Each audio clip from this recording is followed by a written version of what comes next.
నిర్ధారణకు అంతిమ నిర్ణయం DNA టెస్ట్. ఉన్నది ఉన్నట్లుగా వాస్తవాలను శోధించి వివరించే మన DNA టీవీ, మన రాష్ట్రం, మన ఛానల్.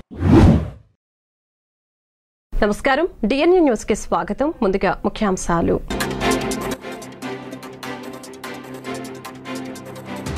ఉత్తరాంధ్రలోకి ప్రవేశించిన సీఎం జగన్ మేమంతా సిద్ధం బస్ యాత్ర. అనకాపల్లి జిల్లాలో బస్ యాత్రకు అడుగడుగునా బ్రహ్మరథం పడుతున్న ప్రజలు.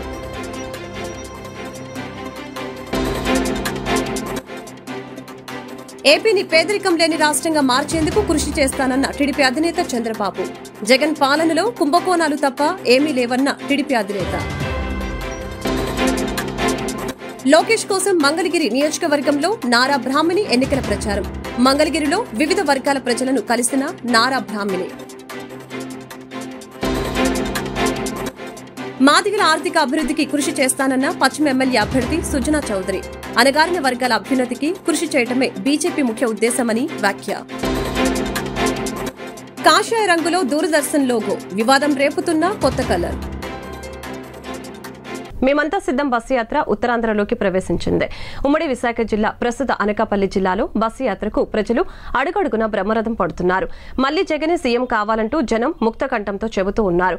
బస్సు యాత్ర వైఎస్ఆర్సీపీ శ్రేణుల్లో నూతన ఉత్సాహాన్ని నింపుతుంది. జననేత కోసం జనం మండే సూర్యుడిని సైతం లెక్క చేయటం లేదు. దారి పొడవునా తీన్మారులు, డప్పుల సందడితో ఎక్కడ చూసినా అభిమానులు సందడి చేస్తూ ఉన్నారు. బస్సు యాత్ర జన ప్రవాహాన్ని తలపిస్తోంది. దూరదర్శన్ లోగో రంగును మార్చేశారు. ఆ లోగో రంగును ఎరుపు నుంచి ఆరెంజ్ రంగుకు మార్చారు. కాషాయ రంగులో ఉన్న ఈ లోగోపై వివాదం చెలరేగుతోంది. దూరదర్శన్ కు చెందిన డీడీ న్యూస్ ఇంగ్లీష్ ఛానల్ కొత్త రంగులో ఉన్న లోగోను ప్రమోట్ చేస్తూ వీడియోను తన ఎక్స్ అకౌంట్లో పోస్ట్ చేసింది. విలువలు అలాగే ఉన్నాయని, కానీ మేమిప్పుడు కొత్త అవతారంలో దర్శనమిస్తున్నామని, గతంలో ఎన్నడూ లేని రీతిలో వార్తా ప్రయాణానికి స్వాగతమని, డీడీ న్యూస్ ను కొత్తగా అనుభవించండి అంటూ క్యాప్షన్ ఇచ్చారు. లోగో రంగును మార్చడం పట్ల తృణమూల్ ఎంపీ జవహర్ సిరిచర్ విమర్శలు గుప్పించారు. ఆ లోగో రంగు తగిన విధంగా లేదని తెలిపారు. దూరదర్శన్ లోగోను కాషాయంలోకి మార్చడం చాలా బాధగా ఉందని, ఇప్పుడు ఇది ప్రసార భారతి కాదు అని ప్రచార భారతిగా మారిందని మాజీ సీఈఓ తన పోస్టులో విమర్శించారు. గతంలో ప్రసార భారతి సీఈఓగా సిరిచర్ బాధ్యతలు నిర్వర్తించారు. 2012 నుంచి 2016 వరకు ఆయన డీడీ ఆల్ ఇండియా రేడియోకు సీఈఓగా చేశారు. లోగోకు కొత్త రంగు వేయటం ప్రవర్తన నియమావళిని ఉల్లంఘించినట్లు అవుతుందని ఆరోపించారు. ఏపీని పేదరికం లేని రాష్ట్రంగా మార్చడమే తన జీవిత ఆశయమని, దాన్ని తప్పక సాధిస్తానని టీడీపీ అధినేత చంద్రబాబు అన్నారు. సంపద సృష్టించడం తెలిసిన పార్టీ టీడీపీ అని చెప్పారు. అందరినీ మోసం చేసి ఒక్కడే ఉండాలని కోరుకునే దుర్మార్గుడు సీఎం జగన్ అని విమర్శించారు. ఇలాగే కొనసాగితే అంత బానిసలుగా బతికే పరిస్థితి వస్తుందని అన్నారు. తిరుపతి జిల్లా గూడూరులో మహిళలతో ముఖాముఖి కార్యక్రమంలో ఆయన ఈ మేరకు మాట్లాడారు. పెద్ద అయిన తర్వాత భర్త ఆధిపత్యం. భర్తలు చెప్పేవాళ్ళు, నీకేమీ తెలియదు, నువ్వు వంట చేయి, పిల్లలకు తిండి పెట్టు అని పెద్దవాళ్ళు మీ భర్తలు చెప్పేవాళ్ళు. ముసలి వాళ్ళు అయిన తర్వాత మీ పిల్లలు మళ్ళా మిమ్మల్ని కంట్రోల్ చేసేవాళ్ళు. అమ్మా నీకేం తెలియదులే, నువ్వు నా కొడుకుని చూసుకో, నేను మొత్తం తిరుగుతాను అని చెప్పే పరిస్థితికి వచ్చారు. నేను ఆలోచించాను, 50% జనాభాలో ఆడబిడ్డలున్నారు. మీరు పని చేయకపోతే, మీకు ఆత్మగౌరవం లేకపోతే ఈ సమాజానికి మంచిది కాదని ఆలోచించిన పార్టీ తెలుగుదేశం పార్టీ. అందుకే నేను డాక్రా సంఘాలు పెట్టానని చెప్పి నేను మీకు తెలియజేస్తున్నా. నేను డాక్రా సంఘాలు పెట్టినప్పుడు చాలా మంది నన్ను ఎగతాళి చేశారు. ఏదో మీ చంద్రన్ ఉన్నాడు, మీకేదో చెప్తున్నాడు, మీరు కూడా సంఖలో బ్యాగ్ వేసుకొని తిరుగుతున్నారు, ఏమొస్తుందని చెప్పారు. కానీ నేను ఒకే మాట ఇచ్చాను, మీరు ధైర్యంగా ఉండండి, ఎవరన్నా అడిగితే నా పేరు చెప్పండి, ముందుకు దూసుకుపోమని. మా ఆడబిడ్డలకు అధికారం ఇచ్చిన పార్టీ, అధికారం ఇచ్చిన వ్యక్తి నేనే, అవునా కాదా? పొదుపు ఉద్యమం నేర్పించారు. రూపాయి మీరు గాని పొదుపు చేస్తే నేను రూపాయి రివాల్వింగ్ ఫండ్ ఇచ్చాను. అది కార్పస్ తయారు చేశాం. పసుపు కుంకుమ ద్వారా 10,000 రూపాయలు ఒక్కొక్క మహిళకు ఆర్థిక సహాయం చేసిన పార్టీ తెలుగుదేశం పార్టీ. వడ్డీ కూడా వడ్డీ లేని రుణం. కడప లోక్సభ అభ్యర్థిగా ఏపీసీసీ చీఫ్ షర్మిల నామినేషన్ దాఖలు చేశారు. కడప పార్లమెంటు కాంగ్రెస్ ఎంపీ అభ్యర్థి షర్మిల నామినేషన్ వేశారు. అంతకుముందు ఇడుపులపాయ వైఎస్సార్ ఘాట్ వద్ద నామినేషన్ పత్రాలతో నివాళులర్పించారు. కడపలోని ఐటీఐ సర్కిల్ నుంచి భారీ ర్యాలీగా వెళ్లారు. ఉదయం 11 గంటలకు షర్మిల నామినేషన్ దాఖలు చేశారు. టీడీపీ జాతీయ ప్రధాన కార్యదర్శి నారా లోకేష్ అర్ధాంగి నారా బ్రాహ్మిణి నేడు మంగళగిరి నియోజకవర్గంలో పర్యటించారు. తన భర్త లోకేష్ తరపున ఎన్నికల ప్రచారంలో పాల్గొన్నారు. ఇందులో భాగంగా ఆమె వివిధ వర్గాల ప్రజల్ని కలుసుకున్నారు. చంద్రబాబు తీసుకువస్తున్న సూపర్ 6 గురించి మీకు తెలుసా అని వారిని అడిగి తెలుసుకున్నారు. అంతేకాకుండా సూపర్ 6 పథకాలను వారికి వివరించారు. మహిళలు బాగుండాలని చంద్రబాబు ఎల్లప్పుడూ కోరుకునే వ్యక్తి అని, ఇంట్లో కూడా ఆయన తమను ఎంతో ప్రోత్సహిస్తూ ఉంటారని, ఉన్నత లక్ష్యాలు చేరుకోవాలని చెబుతూ ఉంటారని బ్రాహ్మణి వివరించారు. ఈ పర్యటనలో భాగంగా ఆమె చంద్రబాబు పుట్టినరోజు వేడుకల్లోనూ పాల్గొన్నారు. టీడీపీ శ్రేణులు తీసుకువచ్చిన కేకును కట్ చేసి వారి ఆనందంలో పాల్పంచుకున్నారు. సమస్య కూడా చాలా ఎక్కువగా ఉంది. తప్పకుండా నారా లోకేష్ గారు తన మంగళగిరి ప్రజలకి, ఇక్కడున్న మహిళలకు అందరికీ మంచి మంచి పథకాలతో గత 4.5 సంవత్సరాల కన్నా ఎక్కువగా తన సొంత కృషి, తన సొంత రిసోర్సెస్ తో ఇక్కడ 29 ప్రోగ్రామ్స్ చేయటం జరిగింది. ప్రత్యేకంగా మహిళల కోసం స్త్రీ శక్తి అనే ప్రోగ్రాం చేయటం జరిగింది. దాని ద్వారా చాలా మంది మహిళలు అభివృద్ధి పొందారు. అదే చేస్తూ వెళ్తాము ముందు ముందు కూడా అని చెప్తూ, మరియు మరొకసారి నారా చంద్రబాబు నాయుడు గారి పుట్టినరోజు మన మంగళగిరిలో మన మహిళలతో చేసుకోవటం, ఎర్రబాలంలో చేసుకోవటం చాలా ఆనందంగా ఉందని చెప్తూ చాలా మంది వయసు అయిపోయింది బాబు గారికి అంటున్నారు. ఇవాళ ఎలా ఉన్నారు? ఆయన మెంటల్ గా స్ట్రాంగ్ ఎలా ఉన్నారు? చంద్రబాబు నాయుడు గారు మా ఇంట్లో దేవాంశ్ కన్నా చాలా స్టామినా ఉండే ఆయన, దేవాంశ్ కన్నా కష్టపడే ఆయన ఎప్పుడు తన హెల్త్ ని చూసుకుంటారు. ఆయన ఎప్పుడు షార్ప్ గా ఉంటారు. ఆయన ఏజ్ తో ఇంకా స్ట్రాంగ్ గా అవుతూ వెళ్తున్నారు. సో అందులో సందేహమే లేదు. మాకన్నా ఎక్కువ కష్టపడతారు. ప్రజల కోసం ఏవైనా చేస్తారు చంద్రబాబు నాయుడు గారు. ఏం ప్రధానంగా హామీ ఇచ్చారు వాళ్ళు? మీకు ఏం సమస్యలు చెప్పారు? మీరు ఇప్పుడు చంద్రబాబు నాయుడు గారి గురించి మాట్లాడాలంటే ఆయన ఎప్పుడు మహిళా అభివృద్ధి గురించి ఆలోచించేవారు. మహిళలకి ఎక్కువ గౌరవం ఇచ్చే ఆయన. మాదిగల ఆర్థిక సామాజిక అభివృద్ధికి కృషి చేస్తానని బీజేపీ జనసేన టీడీపీ బలపరిచిన పశ్చిమ నియోజకవర్గ కూటమి అభ్యర్థి సుజనా చౌదరి అన్నారు. శనివారం మాదిగల ఆత్మీయ సమావేశం చిట్టినగర్ విశ్వ బ్రాహ్మణ కళ్యాణ మండపంలో జరిగింది. ఈ కార్యక్రమానికి ముఖ్య అతిథిగా హాజరైన సుజనా చౌదరి మాట్లాడారు. స్వతంత్రం వచ్చిన దాదాపు 80 సంవత్సరాలు అవుతున్న కొన్ని అణగారిన వర్గాలలో పూర్తిగా పురోగతి సాధించలేదని అన్నారు. భిన్నాభిప్రాయాల నుంచి ఏకాభిప్రాయం సాధించడమే ప్రజాస్వామ్య ముఖ్య లక్ష్యమని, అన్ని అనుసరిస్తూ బీజేపీ పాలన చేస్తుందని తెలిపారు. పశ్చిమ నగరంలో అనేక సమస్యలు తిష్ట వేసుకుని ఉన్నాయని, వాటిని సత్వరం పరిష్కార దిశగా పనిచేస్తామని వివరించారు. అదేవిధంగా మాదికల ఆర్థిక సామాజిక రాజకీయ అభివృద్ధి కోసం తన వంతు కృషి చేస్తానని తెలిపారు. కమలం గుర్తుకే ఓటు వేసి తనను గెలిపించవలసిందిగా ఆయన కోరారు. ఈ కార్యక్రమంలో ఉండవల్లి శ్రీదేవి, మానికొండ శ్రీధర్, పల్లి ప్రసాద్, ఎంఎస్ బేగు తదితరులు పాల్గొన్నారు. ఈరోజు పశ్చిమ నియోజకవర్గ మాదిక సోదరీమణులందరూ కూడా ఒక ఆత్మీయ సమావేశం పెట్టుకొని నన్ను ఆహ్వానించడం జరిగింది. వాళ్ళ చిన్న సమస్యలు చెప్పారు, చిరు కోరికలే. కానీ గత 10 రోజుల నుంచి పశ్చిమ నియోజకవర్గంలో తిరుగుతూ ఉంటే వాళ్ళ పరిస్థితులు మాత్రం చాలా దుర్భరంగా ఉన్నాయని చెప్పి నాకు కనపడినాయి. కాబట్టి మౌలిక సదుపాయాలు, వాళ్ళకి విద్య, వైద్యం అన్నీ కూడా ఏర్పరచాల్సిన అవసరం ఉంది. సో నా అభిప్రాయం వాళ్ళకి చెప్పాను. ఇప్పటి వరకు ప్రజాప్రతినిధులను ఎవరైతే వాళ్ళు ఎన్నుకొని పంపించారో వాళ్ళు చేయవలసిన పని అయితే డెఫినెట్గా చేయలేదు. ఈసారి దయచేసి నన్ను కమలం గుర్తు మీద, చిన్ని గారిని సైకిల్ గుర్తు మీద ఎంపీగాను ఎమ్మెల్యేగా ఓటు వేసి గెలిపించి పంపండి. సాయశక్తుల ప్రయత్నలోపం లేకుండా మీ జీవన ప్రమాణాలు పెంచే విధంగా మేము కష్టపడి పనిచేస్తామని చెప్పి వాగ్దానం చేసాం. వాళ్ళందరూ కూడా చాలా సంతోషంగా సపోర్ట్ చేస్తామని చెప్పాను. రిజర్వేషన్ అది కూడా గుర్తు చేశాను. 25-30 సంవత్సరాల క్రితమే చంద్రబాబు నాయుడు గారి గమనించి ఆయన ఒక 2 సంవత్సరాలు చేశారు, కానీ కోర్టులో ఆపేసి ఆ తర్వాత ఇప్పుడు అదృష్టం బాగుండి నరేంద్ర మోడీ గారి నోటీసులోకి ఇది వెళ్ళింది. దీన్ని అది చేస్తూ ఉన్నారు. మాల సోదరులకు కూడా ఎటువంటి రకమైన బాధ ఉండకూడదు దీంట్లో. ఎందుకంటే ఆ రోజుల్లో ఎస్సీస్ అని పెట్టారు బాబాసాహెబ్ అంబేద్కర్ గారు. 10 సంవత్సరాల్లో వీళ్ళందరూ కూడా స్థితిగతులు పెరగాలి అని. కానీ మన దురదృష్టవశాత్తు 70 సంవత్సరాలు 75 సంవత్సరాలైనా ఇంకా సమాన హోదాలోకి రాలా. కాబట్టి మాలలకు కూడా అన్యాయం జరగకుండా, ఎవరికి అన్యాయం జరగకుండా ఈ వర్గీకరణ చేపించి అందరికీ తదుపరి న్యాయం చేసే విధంగా నరేంద్ర మోడీ గారు హామీ ఇచ్చారు. దాని ప్రకారం మనం కలిసి పనిచేద్దాం. గడిచిన 5 సంవత్సరాలుగా మంగళగిరి నియోజకవర్గంలో తిరిగిన నారా లోకేష్ నామినేషన్ వేసేందుకు కూడా సమయం లేక స్థానిక టీడీపీ నాయకులతో నామినేషన్ సమర్పించడాన్ని మంగళగిరి ఎమ్మెల్యే ఆర్కే తప్పుపట్టారు. నామినేషన్ పత్రాలను చదివి వినిపించండని ఎవరో ఎన్నికల అధికారులతో తెలుసుకుంటామని అన్నారు. ఎస్సీ ఎస్టీ మైనార్టీలు అంటే గౌరవం లేని నారా లోకేష్ రానున్న ఎన్నికల్లో డబ్బు సంచులతో గెలుద్దామని అహంకారంతో ఉన్నారని ఎమ్మెల్యే ఆళ్ల రామకృష్ణారెడ్డి ఎద్దేవా చేశారు. మంగళగిరిలోని శ్రీ లక్ష్మీ నరసింహ కాలనీలో వైఎస్సార్సీపీ అభ్యర్థి మురుగుడు లావణ్య పార్టీ ప్రచారాన్ని ప్రారంభించారు. ఈ కార్యక్రమంలో ఎమ్మెల్సీ మురుగుడు హనుమంతరావు, మాజీ శాసనసభ్యులు కాండ్రు కమల, ఎమ్మెల్యే ఆళ్ల రామకృష్ణారెడ్డి, పార్టీ నాయకులు, కార్యకర్తలు పాల్గొన్నారు. ఈ సందర్భంగా వారు మాట్లాడుతూ 1992లో వైఎస్ రాజశేఖర్ రెడ్డి పాదయాత్రలో భాగంగా శ్రీ లక్ష్మీ నరసింహ కాలనీ సందర్శించినప్పుడు స్థానికంగా ఉన్న సమస్యలు తెలుసుకున్న వెంటనే డ్రైనేజీ, త్రాగునీరు, రోడ్ల సమస్యల్ని తక్షణమే చర్యలు తీసుకుని పరిష్కరించాలని తెలియజేశారు. వైఎస్ రాజశేఖర్ రెడ్డి బాటలోనే తనయుడు జగన్మోహన్ రెడ్డి ప్రభుత్వం ఈ రాష్ట్రాన్ని అభివృద్ది దిశగా కొనసాగిస్తుందని అన్నారు. స్థానికులు మురుగుడు లావణ్యను హారతులతో స్వాగతం పలుకుతూ తమ సొంత ఇంటి బిడ్డలాగా భావిస్తున్నారని ఆనందాన్ని వ్యక్తం చేశారు.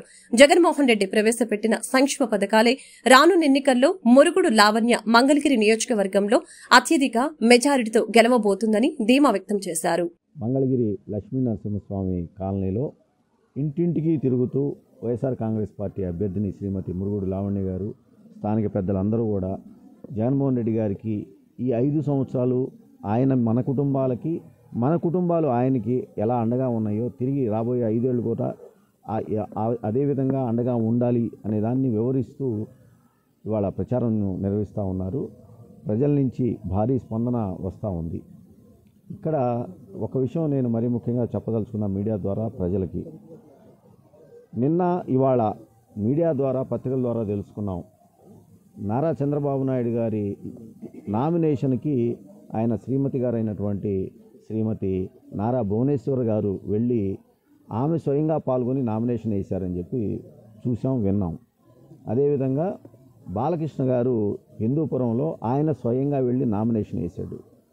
మరి ఇక్కడ నారా లోకేష్ గారి నామినేషన్ వేసినప్పుడు 18వ తారీఖున ఈ నెల ఎందుకు ఆయన కనీసం మంగళగిరిలో కూడా ఉండకుండా హైదరాబాదులో ఉండి స్థానిక నాయకుల ద్వారా, అందులో చాలా గొప్పలుగా ఎస్సీలు, బీసీలు.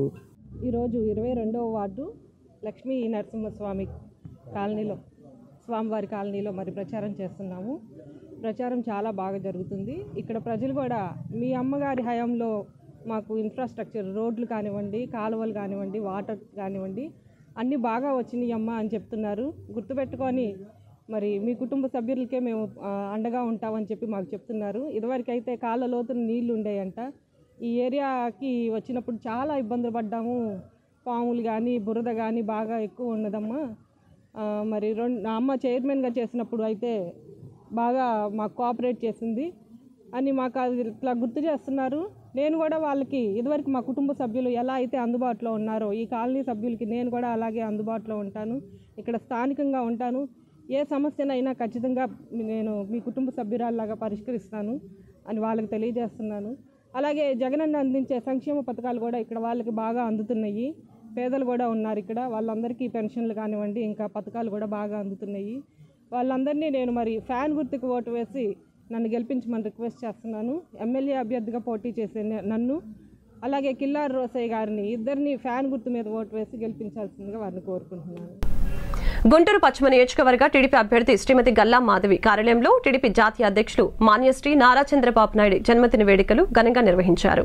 ఏప్రిల్ 23న ఉదయం 10 గంటలకు కలెక్టర్ కార్యాలయంలో ఇండియా కూటమి పార్లమెంట్ అభ్యర్థి జంగాల అజయ్ కుమార్ నామినేషన్ వేయనున్నారు. స్థానిక కొత్తపేట సిపిఐ కార్యాలయంలో జరిగిన విలేకరుల సమావేశంలో సిపిఐ రాష్ట్ర సహాయ కార్యదర్శి ముప్పాల నాగేశ్వరరావు, ఎంపీ అభ్యర్థి జంగాల అజయ్ కుమార్ మాట్లాడారు. ఇండియా కూటమి, కాంగ్రెస్, సిపిఐ, సిపిఎం, ఆమ్ ఆద్మీ పార్టీలు బలపరిచిన గుంటూరు పార్లమెంట్ అభ్యర్థి జంగాల అజయ్ కుమార్ ను అత్యధిక ఓట్ల మెజారిటీతో గెలిపించాలని ఈ నెల 23వ తేదీన గుంటూరు శ్రీ వెంకటేశ్వర విజ్ఞాన మందిరం నుంచి వేలాది మంది ర్యాలీగా కలెక్టర్ కార్యాలయానికి చేరి నామినేషన్ వేయడం జరుగుతుందని తెలిపారు. ముప్పాళ్ల జంగాలలు తెలియజేశారు. ఈ కార్యక్రమానికి సిపిఐ జాతీయ కార్యదర్శి కె నారాయణ, సిపిఎం రాష్ట్ర కార్యదర్శి వి శ్రీనివాసరావు, కాంగ్రెస్ పార్టీ జిల్లా అధ్యక్షులు లింగంశెట్టి ఈశ్వరరావు, ఇండియా కూటమి పార్టీల నాయకులు పాల్గొంటారని తెలియజేశారు. జిల్లాలో ఉన్న అన్ని వర్గాల ప్రజలు, ఇండియా కూటమి పార్టీల నాయకులు, కార్యకర్తలు, మేధావులు అందరూ పాల్గొని జయప్రదం చేయాలని కోరారు. ఈ సమావేశంలో సిపిఐ జిల్లా కార్యవర్గ సభ్యులు మేడ హనుమంతరావు, ఆకిటి అరుణ్ కుమార్ తదితరులు పాల్గొన్నారు.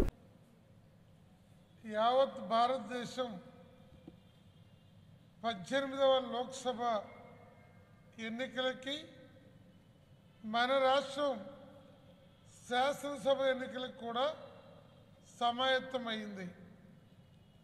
రాజకీయ పార్టీలన్నీ తమ వాద ప్రతివాదనలతో ఓటర్లను మెప్పించి గెలుపు కోసం ప్రయత్నం చేస్తూ ఉన్నాయి. ఇక్కడే ఇటు రాష్ట్ర ప్రజలు, అటు దేశ ప్రజలు అత్యంత బాధ్యతాయుతంగా లోతైన రాజకీయ, ఆర్థిక, సామాజిక విశ్లేషణతో ఒక నిర్ణయానికి రావాలి. ఓటు అనేది పూర్వం బ్రహ్మ, విష్ణు, మహేశ్వరులు మన తలరాత రాస్తారని ప్రతీతి. ఆధునిక ప్రజాస్వామ్యంలో ఎమ్మెల్యేలు, ఎంపీలు మాత్రమే ప్రజల తలరాతల్ని రాయగలిగిన వాడు. నువ్వు ఇంగ్లీషు తుమ్మ ఇత్తనం వేసి యాపిల్ పండ్లు కాయాలి అని కోరుకుంటే ఎంత నేరమో, దొంగలకి ఓట్లేసి రాజకీయాన్ని వ్యాపారం కోసం ఇన్వెస్ట్మెంట్ పెట్టుబడిగా చూసే వ్యక్తుల్ని, శక్తుల్ని, రాజకీయ పార్టీల్ని ఓడించే సామర్థ్యం ఈ 2024 సాధారణ ఎన్నికల్లో ప్రజలకు ఉండాలని, అలా ఆలోచించాలని సిపిఐ పార్టీ కోరుకుంటుంది. భారతదేశానికి స్వాతంత్రం వచ్చిన తర్వాత ఎలక్ట్రల్ బాండ్ల పేరుతో మోడీ, అమిత్ షాలు అతి పెద్ద ఆర్థిక నేరానికి, ఆర్థిక అవినీతికి బరి తెగించి పాల్పడ్డారు. ఒక బలమైన ఆర్థిక పునాది కలిగిన కంపెనీపై ఈడీని, ఐటీని, ఇతర వ్యవస్థల్ని ప్రయోగించి 10 రోజులు తిరగకుండానే వందల వేల కోట్లు ఆయా కంపెనీల నుంచి ఎలక్ట్రల్ బాండ్స్ పెట్టుకున్నారు. మోడీ మాటల్లో అతిపెద్ద ప్రజాస్వామ్యవాది, ఆచరణలో అత్యంత క్రూరమైన నియంత. ఇది మేకవన్న పులి. అందుకే మోడీకి జోడీగా జగన్మోహన్ రెడ్డి బాగా 5 ఏళ్లుగా పనికొచ్చాడు. ఇప్పుడు కొత్త పొత్తు ఏ రూపానికి పోతుందో మనం చూడాల్సి ఉంది. దేశ ఆర్థిక వ్యవస్థ 56 లక్షల కోట్ల అప్పున్న గుంటూరు వెస్ట్ వైసీపీ అభ్యర్థిగా నామినేషన్ వేసిన విడతల రజని అంతకుముందు నగరంలో భారీ ర్యాలీ చేపట్టారు. విడతల రజని మాట్లాడుతూ 5 ఏళ్లలో జగనన్న చేసిన సంక్షేమం, అభివృద్ధికి ప్రజలు ఏ విధంగా మద్దతు తెలుపుతున్నారో ఈ రోజు ర్యాలీయే నిదర్శనమని అన్నారు. నామినేషన్ వేశాను, సంతోషంగా ఉందని తెలిపారు. ఏ రాజకీయ పార్టీ చేయని విధంగా జగన్ మేలు చేశారని తెలియజేశారు. వైసీపీ జెండా ఎగరవేస్తామని ప్రజలందరికీ ధన్యవాదాలు తెలిపారు. ఎంపీ అభ్యర్థి కిలారి రోసయ్య మాట్లాడుతూ స్థానికేతరుల్ని టీడీపీ బరిలోకి దించుతోంది, డబ్బుతో టీడీపీ రాజకీయాలు చేస్తోంది. పార్లమెంటు స్థానంలో 7 అసెంబ్లీ సీట్లు గెలుస్తాం, ఎమ్మెల్సీ అప్పిరెడ్డి మాట్లాడుతూ మండు టెండని సైతం లెక్క చేయకుండా ర్యాలీలో పాల్గొంటున్నారు. వైసీపీతోనే గుంటూరు అభివృద్ధి సాధ్యమని ఓటర్లు నమ్ముతున్నారు. మీకు మేలు జరిగితేనే ఓటు వేయమని జగన్ చెబుతూ ఉన్నారు. అన్ని సర్వేలు వైసీపీ గెలుస్తుందని చెబుతున్నారని తెలియజేశారు.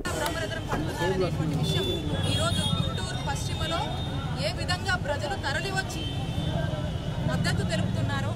జగనన్న పాలన మీద వాళ్ళకున్నటువంటి అభిప్రాయాన్ని వాళ్ళు ఏ విధంగా కూడా పెద్ద ఎత్తున దీవెనల ద్వారా అందిస్తున్నారో ఇక్కడ ఉన్నటువంటి మీ మీడియా మిత్రులారా ఇప్పుడే మన గుంటూరు బస్సులో ఇక్కడే చూడడం జరిగింది. చాలా సంతోషంగా ఉంది. మాకు బలమైన నమ్మకం ఉంది. మా నాయకుడు జగన్మోహన్ రెడ్డి గారు ఈ రాష్ట్రంలో ఒక ముఖ్యమంత్రిగా జగనన్న ప్రభుత్వంలో అమలు చేసినటువంటి సంక్షేమం, చేసినటువంటి అభివృద్ధి ప్రజల గుండెల్లో చెరగని ముద్ర వేసుకున్నాయి. మరి ఈరోజు అమలు చేసినటువంటి అనేక సంక్షేమ పథకాలు ఏవైతే ఒక సర్వీస్ ఓరియంటెడ్గా చేశారో ఈరోజు ప్రజల వద్దకే ప్రభుత్వ పాలనను తీసుకొచ్చారో, ప్రజలకే ఈరోజు ప్రభుత్వాన్ని ప్రజల దగ్గరికే తీసుకొచ్చి ఈరోజు ఏవైతే సేవలు అందించారో మాకు ఇవన్నీ కూడా మనం చూసినట్టయితే ఈరోజు రాష్ట్రంలో ఉన్నటువంటి మనం చూసినట్టయితే రైతులు కావచ్చు, ఈరోజు విద్యా వైద్యం కావచ్చు, ఈరోజు అక్క చెల్లెమ్మలకు అందరికీ కూడా ఫైనాన్షియల్ అసిస్టెన్స్ ప్రొవైడ్ చేయడంలో చేసినటువంటి మేలు మరి ఈ రాష్ట్రంలో మరి ఆంధ్రప్రదేశ్ రాష్ట్ర చరిత్రలో ఏ రాజకీయ నాయకుడు ఏ రాజకీయ పార్టీ చేయనటువంటి దిశగా మరి మన ముఖ్యమంత్రి గారు ముందుకు అడుగులు వేసినటువంటి తీరు ప్రజలందరూ కూడా చూశారు. ప్రజలందరూ కూడా చాలా సంతోషంగా ఉన్నారు. కాబట్టి పశ్చిమ నియోజకవర్గ అభ్యర్థి అయినటువంటి రాష్ట్ర మంత్రివర్యులు విడుదల రజనీ గారు ఈరోజు భారీ ఎత్తున ప్రజా దీవెనలతో ఈరోజు పెద్ద ఎత్తున ర్యాలీ చేసి నామినేషన్ వేయడం జరుగుతాం. ఈ యొక్క ప్రజా అభిమానం వాళ్ళ రోడ్ల మీద చూస్తే నిజంగానే వైఎస్ జగన్మోహన్ రెడ్డి గారు ఏదైతే ఈ రాష్ట్రంలో ప్రజలందరికీ చేరువయ్యారో, గడప గడపకి ప్రభుత్వాన్ని చేరువ చేశారో, ఇవాళ బస్సు యాత్ర మనమంతా సిద్ధం అనే బస్సు యాత్ర తర్వాత ఈరోజు ఈ నామినేషన్ కూడా అంత భారీ ఎత్తున జరగడం అనేది చాలా సంతోషకరం. ఏదైతే ఈరోజు జగన్మోహన్ రెడ్డి గారిని ఇవాళ పూర్తిగా ప్రజలు విశ్వసిస్తూ ఉన్నారు. ఏదైతే ఈ రాష్ట్రంలో ప్రతిపక్ష కూటమి మరి తెలుగుదేశం పార్టీ వాళ్ళ మిత్రపక్షాలందరూ కూడా ప్రజలను ఎక్కడ కూడా విశ్వసించట్లేదు. ఎందుకంటే వాళ్ళు తెలుగు దుష్ప్రచారాల పార్టీ, దుష్ప్రచారాలతోనే బతుకుతూ ఉన్నారు. అందుకని రేపు రాబోయే ఎలక్షన్స్లో మే 13వ తారీఖున వైఎస్ఆర్ కాంగ్రెస్ పార్టీ పౌర ముఖ్యమంత్రి జగన్మోహన్ రెడ్డి గారి నాయకత్వంలో పెద్ద ఎత్తున మళ్ళీ అత్యధిక మెజార్టీతో మళ్ళీ ముఖ్యమంత్రి జగన్మోహన్ రెడ్డి గారు మళ్ళీ ప్రమాణ స్వీకారం చేయబోతా ఉన్నారు. దానికి నిదర్శనమే ఈరోజు గుంటూరులో ఈ యొక్క భారీ నిదర్శనం అది నామినేషన్ ప్రక్రియ. అదేవిధంగా 7 నియోజకవర్గాల్లో కూడా ఈరోజు గుంటూరు పార్లమెంట్ను కూడా ఇవాళ వైఎస్ఆర్ కాంగ్రెస్ పార్టీ గెలవబోతా ఉంది. ఎందుకంటే సోదరిమణి రజనీ అమ్మ నామినేషన్ ప్రక్రియలో మండే ఎండను సైతం కూడా లెక్క చేయకుండా వేలాదిగా వైఎస్ఆర్ కాంగ్రెస్ పార్టీ శ్రేణులు మాత్రమే కాదు, గుంటూరు అభివృద్ధి చెందాలా, వైఎస్ఆర్ కాంగ్రెస్ పార్టీ గెలిస్తేనే గుంటూరు అభివృద్ధి చెందనే నమ్మకం విశ్వాసంతో ఇవాళ వేలాది మంది ప్రజానికులు యావత్తు కూడా రోడ్లపైకి వచ్చి నామినేషన్ ప్రక్రియకి స్వాగతం పలికినటువంటి తీర్పు చూస్తూ ఉంటే వైఎస్ఆర్ కాంగ్రెస్ పార్టీ పశ్చిమ నియోజకవర్గంలో ఒక బ్రహ్మాండమైనటువంటి మెజార్టీతో గెలవబోతా ఉంది. అదేవిధంగా గుంటూరు పార్లమెంట్ స్థానానికి సంబంధించి కూడా గుంటూరు పశ్చిమ నియోజకవర్గానికి సంబంధించినటువంటి వ్యక్తిగా స్థానికుడుగా కిలార్ రోసీ గారు కూడా ఒక మంచి మెజార్టీతో గెలవబోతున్నటువంటి పరిస్థితులు కళ్ళగట్టినట్టుగా కనిపిస్తూ ఉన్నాయి. ఇవాళ ఒకటే ప్రజానికులు యావత్తు కూడా ఆలోచన చేస్తూ ఉన్నారు.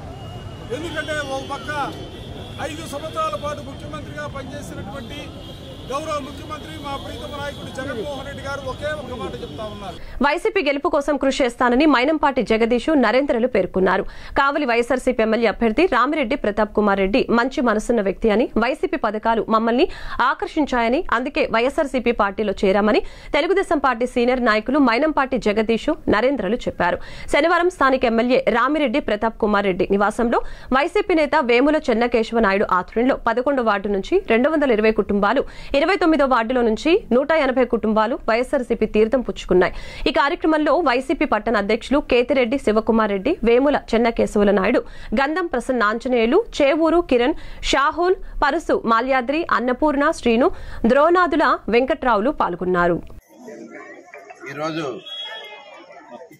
మా ప్రీతమ నాయకుడు ఈ రాష్ట్ర ముఖ్యమంత్రి వర్యులు జగన్మోహన్ రెడ్డి గారి పథకాలకైతేనేమి, కావలి ముద్దుబిడ్డ శ్రీ రామిరెడ్డి ప్రతాప్ కుమార్ రెడ్డి గారి చేసే మంచి పనులకు కానీ, వారిచ్చే ఆదరణకు కానీ నచ్చి ఈ పార్టీలో చేరుతున్న మన మైనంపాటి జగదీష్కి కానీ, నరేంద్ర గారికి కానీ, వారి శ్రీమతులకు కానీ మేమందరం కూడా వారి వార్డు ప్రజలందరికీ కూడా ప్రత్యేకమైన ధన్యవాదాలు తెలియజేస్తా ఉన్నాం.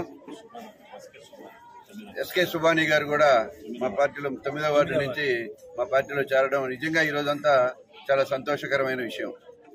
ప్రతి ఒక్కరు కూడా జగన్మోహన్ రెడ్డి పథకాలు నచ్చి, అదేవిధంగా మా ప్రతాప్ రెడ్డి గారి మంచితనానికి, వారు చేసే అభివృద్ధి పనులకి ఆకర్షితులై ఈరోజు ప్రతి వార్డు నుంచి కావలి పట్టణంలో అయితే మరి ఇట్లా ప్రతిరోజు మీరు విలేకరులందరూ కూడా చూస్తూ ఉన్నారు. కొన్ని వందల మంది, వేల మంది ఇప్పుడు ప్రతిపక్షంలో నుంచి మా పక్షాన చేరడం నిత్యం జరుగుతూ ఉంది. ఇదంతా మా 11వ వార్డు 29వ వార్డు ప్రజలకు, మా మేడం గారికి, ఇక్కడ వైఎస్ఆర్సీపీ నాయకులు పెద్దలందరికీ నమస్కారాలు. ఈరోజు నేను ప్రధాన పార్టీలో 14 సంవత్సరాలుగా పనిచేసి, అది అక్కడ ఎన్నెన్ని అవమానాలు ఎదుర్కొన్నానో, ఎన్నెన్ని ఇబ్బందులు పడ్డానో ప్రతి ఒక్కరు తెలిసిన విషయాలు ఇవి. వార్డు పరంగా కూడా తెలుసు అందరికీ.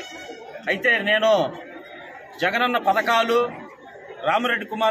మన రామిరెడ్డి ప్రతాప్ కుమార్ రెడ్డి గారు చేసిన మంచి పనులు, కావిలి 10 ఏళ్లుగా కాపాడుకుంటున్న విధానాన్ని చూసి ఆకర్షవంతులయ్యి ఈరోజు నేను మా ప్రతాపన్న చెంతకు చేరాను.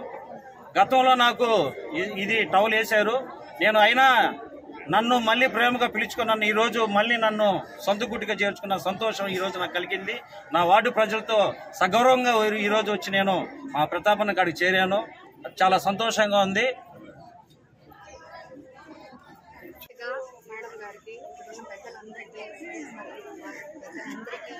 నా హృదయపూర్వక ధన్యవాదాలండి. మీడియా మిత్రులకు కూడా నా ధన్యవాదాలు.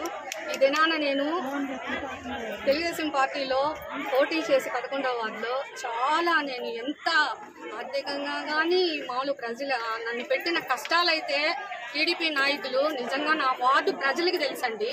ఎందుకంటే ప్రతిదీ వాళ్ళతో నేను పంచుకుంటాను. ప్రతిరోజు కానీ వాళ్ళతో తిరిగేటప్పుడు కూడా నేను ఎంతో విసిగిపోయానండి. నేనేంటంటే నాకు ఆశ ఒక అధికార పార్టీలో ఉండాలనేది నా ఆశ.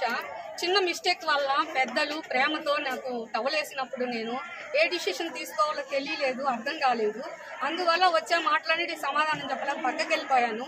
ఈరోజు ఒక సొంత గూటికి వచ్చినంత ఆప్యాయత నాకుంది. ఖచ్చితంగా నేను కష్టపడి వార్డు మీద తిరిగి ఖచ్చితంగా నా ప్రజలతో నేను బాగా మంచి మాట్లాడుకొని ఖచ్చితంగా ప్రతాప్ రెడ్డిని అన్నని గెలిపించుకుంటాము. ఖచ్చితంగా ఇది మా ప్రజలందరూ మొత్తంగా చెప్తున్నాను. నేను మారానని, నేను చాలా అసలు ఎన్ని కష్టాలు పడ్డానంటే ఒక తెలుగుదేశం పార్టీలో నేను పడ్డ బాధ ఎవరికి ఉండదు. నన్ను అణిచివేయాలని ఎన్ని కన్నీళ్లు పెట్టించారంటే అన్ని కన్నీళ్లు పెట్టించారు. ప్రశాంతంగా ఉంటుంది ప్రతాప్ రెడ్డి అన్నకాడని చాలా రోజుల నుంచి మేము అనుకుంటా ఉన్నాం, కానీ దీని ముందుకు వేయలేక. వార్తలు ముగించే ముందు ముఖ్యాంశాలు మరొకసారి.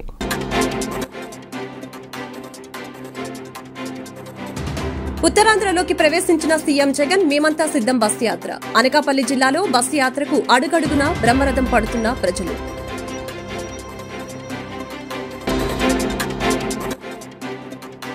ఏపీని పేదరికం లేని రాష్ట్రంగా మార్చేందుకు కృషి చేస్తానన్న టీడీపీ అధినేత చంద్రబాబు. జగన్ పాలనలో కుంభకోణాలు తప్ప ఏమీ లేవన్న టీడీపీ అధినేత. లోకేష్ కోసం మంగళగిరి నియోజకవర్గంలో నారా బ్రాహ్మణి ఎన్నికల ప్రచారం. మంగళగిరిలో వివిధ వర్గాల ప్రజలను కలిసిన నారా బ్రాహ్మణి. మాదిగల ఆర్థిక అభివృద్ధికి కృషి చేస్తానన్న పశ్చిమ ఎమ్మెల్యే అభ్యర్థి సుజనా చౌదరి. అణగారిన వర్గాల అభ్యున్నతికి కృషి చేయటమే బీజేపీ ముఖ్య ఉద్దేశమని వ్యాఖ్య. కాషాయ రంగులో దూరదర్శన్ లోగో వివాదం రేపుతున్న కొత్త కలర్.